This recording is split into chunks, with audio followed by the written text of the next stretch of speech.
Hi guys, it's Miss Smith again in my bed. It's time for part 3 of our percent triangle lesson. Today we're going to talk about if we have the whole and we have the part, how do we find the percent? Now this is going to be really similar to our lesson from yesterday where we did the percent and the part and found the whole. Again, we're going to be using the operation division to solve all of our problems. Get ready for some practice as we go through this.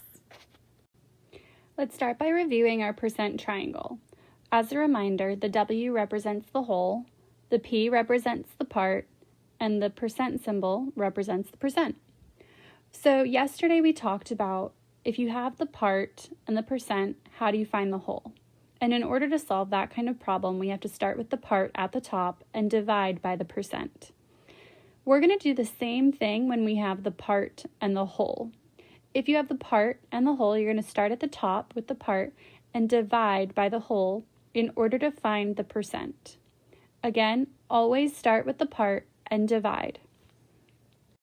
Now let's try some practice problems. Our first problem is what percent of 8 is 2? 2 is the part, so that needs to go at the top of the triangle. 8 is the whole, so that needs to go in the bottom left corner. And we do not know the percent. When we place this into our triangle, we're going to divide 2 divided by 8 in order to find the percent. If I write that, 2 divided by 8, I'm realizing that 2 is smaller than 8. So what do I need to do? I want you to take a second to think, what should I do? If you said add a decimal and place a 0 behind it, you're correct. 2.0 is the exact same thing as 2. So we can rewrite 2 as 2.0. And then I'm going to bring the decimal straight up. 8 goes into 2 0 times, but 8 goes into 20 2 times. 8 times 2 is 16. 20 minus 16 is 4.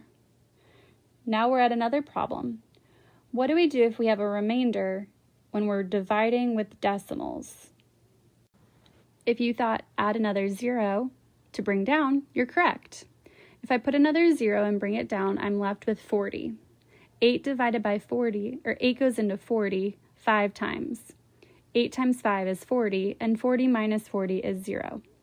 So my answer is 0.25, but I want to write that as a percent. If I move the decimal twice to the right, 0.25 becomes 25%. For our second practice problem, 99 is what percent of 132? 99 is my part, and 132 is my whole. So what is the percent?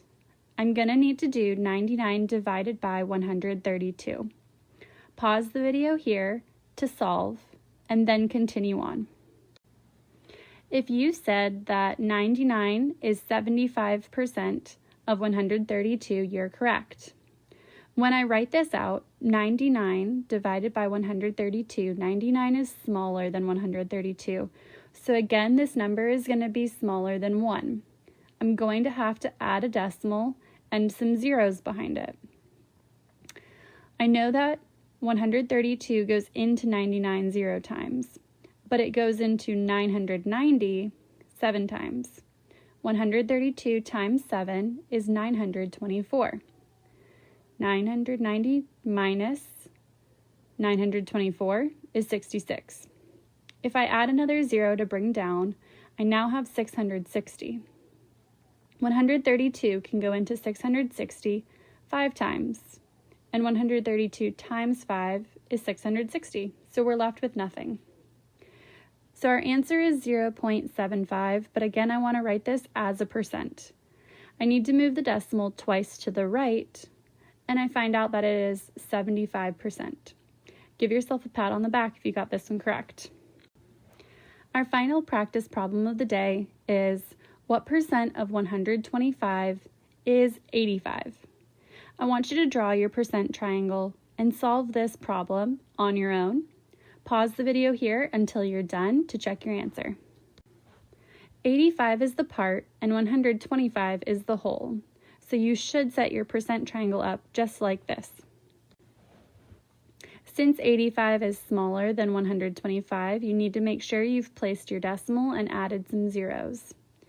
Now, what percent of 125 is 85? You should have got 68. It is 68% of 125. You guys all did great today. Hope you learned a little bit more about percent triangles. Have a great day.